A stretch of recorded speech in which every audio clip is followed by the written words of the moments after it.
എന്നും not checking ഉണ്ട്. ഞാൻ പലപ്പോഴും ഇങ്ങനെ വിളിച്ചിട്ടൊക്കെ ആയിരിക്കും നോട്ടേടാ നീ ഇങ്ങ് വന്നേ നോട്ടൊന്ന് കാണിച്ചേക്കോ. ഇപ്പൊ ഇത്ര നേരം എഴുതിയല്ലോ, ആ എഴുതിയൊന്നും കൊണ്ടുവന്നു. ഞാൻ എങ്ങനെ വളരെ ലാവിഷായിട്ട് വിടുമ്പോൾ നിങ്ങളെ തലേ കയറി ഇങ്ങനെ ചൊറിയുന്നു. വാ, എവിടെയാടാ നീ എഴുതിയത്? പേന തെളിയൂലേ?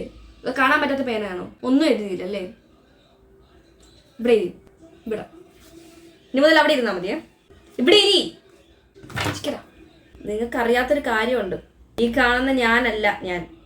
പിന്നെ വേറൊരു നല്ല മുഖമുണ്ട്. അടിച്ച് ചോര തെറിക്കും വരെ അടിച്ചിട്ടുള്ള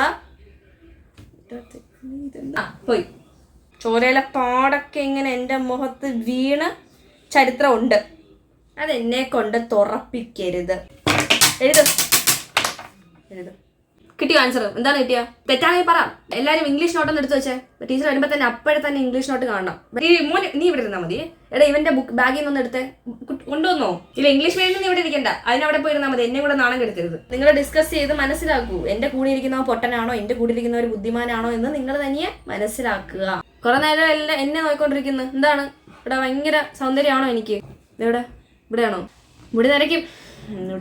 നിങ്ങളൊക്കെ അല്ലേ നോക്കുന്നേ. പല മുടിയും നരയ്ക്കും. മാത്സിന് ആരും ട്യൂഷന് പോകണ്ട. കാരണം എൻ്റെ ക്ലാസ്സിൽ ട്യൂഷന് പോകുവാണെങ്കിൽ അതിൻ്റെ അർത്ഥം എന്ന് പറയുന്നത് ക്ലാസ്സിൽ ഒട്ടും ശ്രദ്ധിക്കാത്ത അത്ര ഉഴപ്പായിട്ടുള്ള കുട്ടികളാണ്. അപ്പം ഞാൻ നിങ്ങൾ ആരെങ്കിലും ട്യൂഷന് പോകുന്നെന്ന് അറിയുവാണെങ്കിൽ കേട്ടോ സുട്ടു, ട്യൂഷന് പോകുന്ന താല്പര്യമുണ്ടോ നിങ്ങൾക്ക്? അതിലും എനിക്ക് തമാശ തോന്നുന്നത് ട്യൂഷന് പോയിട്ടും പല ആൾക്കാർക്കും മാർക്കില്ല. പല ആൾക്കാരുമേ നിന്റെ ചേട്ടൻ ട്യൂഷന് പോയിട്ടും ഒരു ഗുണമില്ല. ചിരിച്ചു കഴിഞ്ഞാ നീ ഒരുപാട് ചിരിക്കരുത് കേട്ടോ. 4 പല്ല് എൻ്റെ ഇരിക്കും.